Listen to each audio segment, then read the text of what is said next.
Sir வணக்கம். தனியரசு sir வணக்கம். ஐயா தனியரசு சார், என்னன்னா கடந்த அதிமுக ஆட்சி காலத்தில் பதிவு செய்யப்பட்ட புகார்களையும் இணைத்து தான் ஒரு பெரிய கிளப் பண்ண எஃப்ஐஆர் தான் இன்னைக்கு என்ஃபோர்ஸ்மெண்ட் டைரக்டரேட் விசாரிச்சுட்டு இருக்குது சார். சார், இந்த விசாரணையில் இன்னைக்கு அதிகாரத்தில் யார் இருக்கிறாங்களோ அவர்கள் அளவீட்டின்படி மட்டும்தான் இந்த விசாரணை போகுமா, இல்ல கடந்த ஆட்சி காலத்தில் யார் அமைச்சராக இருந்தார்களோ, மதுவிலக்கு மற்றும் ஆயத்தீர்வையினுடைய அமைச்சராக யார் இருந்தார்களோ அந்த ஆட்சி காலத்தில் எப்படியெல்லாம் பாட்லிங் வாங்கப்பட்டது, எப்படி குறிப்பிட்ட ரகங்கள் மட்டும் குறிப்பிட்ட நிறுவனத்திடமிருந்து வாங்கப்பட்டது அப்படிங்கிறது குறித்தும் இந்த அமலாக்கத்துறை விசாரிக்க வேண்டியது அவசியமா? ஒருவேளை அப்படி விசாரிக்கலைன்னா திமுக சொல்வதை போல இவங்க நம்மளை டார்கெட் பண்ணி வேணும்ட்டு டேமேஜ் பண்ணும் அப்படிங்கிறதுக்காக தான் செய்யறாங்க அப்படிங்கிற ஒரு அவப்பெயர் அமலாக்கத்துறைக்கு ஏற்படுமா?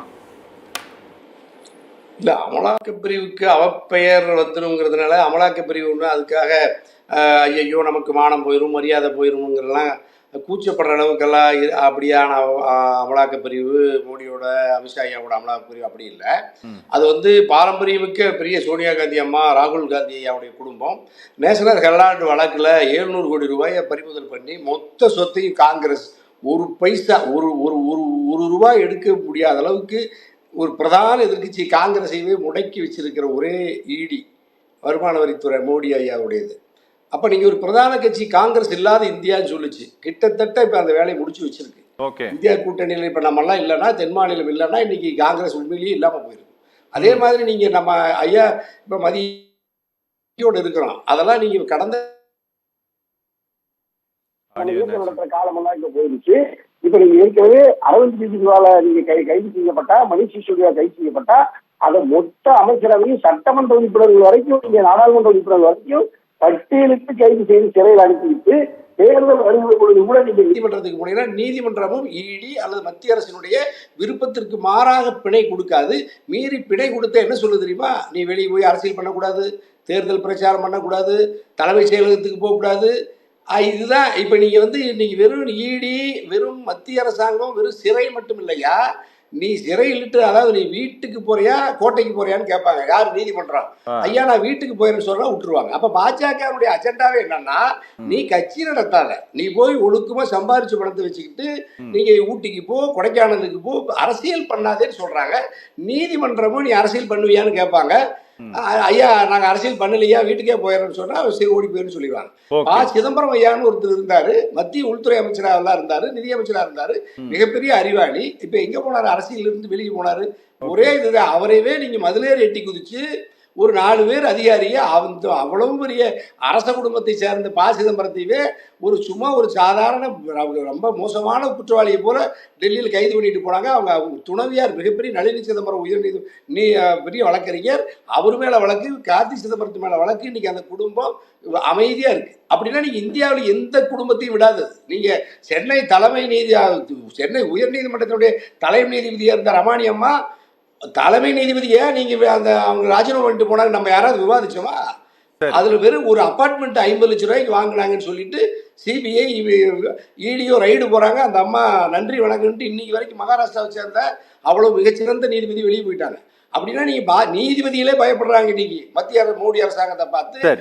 மத்திய குற்றப்புலனாய்வு பிரிவு இடி. அப்படின்னா நீங்க நீதிமன்றமும் பாஜக இடியினுடைய வழக்கு அவங்களுக்கு துணையா இருக்கிறாங்க. சார், எனக்கு ஒன்னே ஒண்ணு சொல்லுங்க சார். சார், அதிகார மட்டத்தில் இருக்கக்கூடியவர்களுக்கு நெருக்கமானவர்கள் ஆட்சி அதிகாரத்தில் பதவியில் இருக்கக்கூடிய ஆபீசர்ஸ் கிட்ட பேசுறதும், சில காரியங்கள் அவர்கள் மூலமாக சாதித்துக் கொள்வதும், சில இன்ஸ்ட்ரக்ஷன்ஸ் அவங்களுக்கு கொடுக்கறதும் நம்ம பார்க்குறோம். அதே சார்ஜ் தான் இன்னைக்கு நீங்க ரூலிங் சென்ட்ரல் கவர்மெண்ட் மேல வைக்கிறீங்க.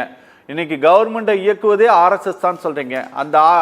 அந்த அமைப்பில் ஒருத்தருக்கும் ஐடி கார்டு இல்லைன்னு சொல்றீங்க. இப்படி நிறைய சார்ஜஸ் எல்லாம் நீங்க அங்க வைக்கிறதுனால நான் சொல்றேன். சார், இன்னைக்கு திரு உதயநிதி ஸ்டாலினோடு நெருக்கமாக இருந்த ரத்தீஷ் அப்படிங்கிற ஒரு நபருடைய வீட்டுக்கு என்ஃபோர்ஸ்மெண்ட் டைரக்டரேட் போயிருக்கிறாங்க.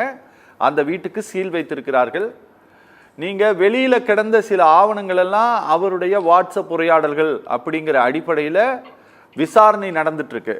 சார், எந்த தலையீடுமே இல்லாம ரொம்ப பரிசுத்தமாக திமுக ஆட்சி அமைந்த பிறகு இந்த டாஸ்மார்க் நிர்வாகம் ரொம்ப பரிசுத்தமா நடந்திருக்கு அப்படிங்கிறத அப்படின்ட்டு நாம எந்த முடிவுக்கும் வந்துட முடியாது இல்லை சார்?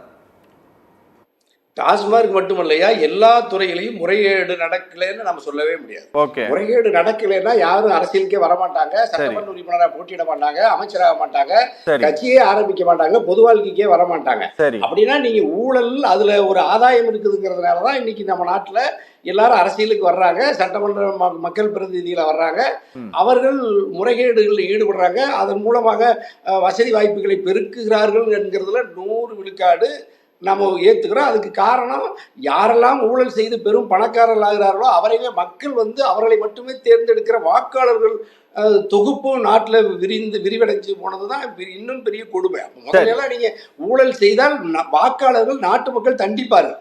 இப்ப என்ன செய்யறாங்கன்னா, ஊழல் வழக்கு பதிவு செய்யப்பட்ட ஒருத்தர் கைது செய்யப்பட்டால் மீண்டும் மீண்டும் அந்த தொகுதியில் அவரே சிற்றரசை போல வெற்றி பெறுகிறார்கள். அந்த தொகுதி மக்கள் அவரை வெற்றி பெற்று செய்து சட்டமன்ற உறுப்பினர் ஆக்குகிறார்கள், அமைச்சராக்குகிறார்கள், ஏன் முதலமைச்சரே ஆக்குகிறார். அப்படின்னா ஊழலை மக்கள் வாக்காளர்களும் அங்கீகரிக்கிறது, ஆதரிக்கிறது அது இன்னும் பெரிய கொடுமை. ஆகவே இந்த சம்பவத்துல குற்றம் நடந்திருக்கும், ஊழல் நடந்திருக்கும், ஆனால் அது எதிர்க்கட்சிகள் மட்டும் திட்டமிட்டு ஏவி அழிப்பது என்பது ஜனநாயகத்திற்கு எதிரானது. அப்படிங்கிறதுனால நம்ம அதை ஏற்கல. திமுகவின் மீது இப்படி அது இன்னும் அந்த தலைமையின் மீது நெருக்கி ஒரு வலையை விரித்து ஒரு அடக்குமுறைக்கினுடைய உச்சத்துக்கு பாஜக தயாராகி வருகிறது. அதற்காக இடி அது தயார் செய்து வருகிறது. எங்கள் இளங்கோவனையா சொன்ன மாதிரி ஆனால் அதிலிருந்து திமுக இன்னும் எச்சரிக்கையாக இருக்கணும், கவனமாக இருக்கணும். ஏன்னா நீங்கள் தலையவே பாஜகவை பொறுத்த வரைக்கும் நீங்கள் தலைவர்களை தான் நடவடிக்கை எடுக்கிறாங்க. இப்போ ஹேமந்த் சோரன் முதலமைச்சர், அரவிந்த் கெஜ்ரிவால் முதலமைச்சர் கைது, அரெஸ்ட். அப்போ நீங்கள் இப்போ அது எப்போ தேர்தல் நெருங்கி வருகிற பொழுது இப்போ பண்ண மாட்டாங்க. அவங்க தேர்தல் தேதி அறிவிச்ச பிறகு இவங்களை கொண்டுட்டு போய் சிறையில் வச்சிருவாங்க. யாரு வாக்கு சேகரிக்கிறது யாரு? அப்போ அப்படியே பிணை கேட்டாலும் அந்த பிணை கொடுக்குறேன், நீ தேர்தல் பிரச்சாரத்துக்கு போகாதேன்னு சொல்லுவாங்க. இதுதான் பெரிய கொடுமை. இதுதான் ஜனநாயகத்தின் அழிவினுடைய உச்சம். Okay okay okay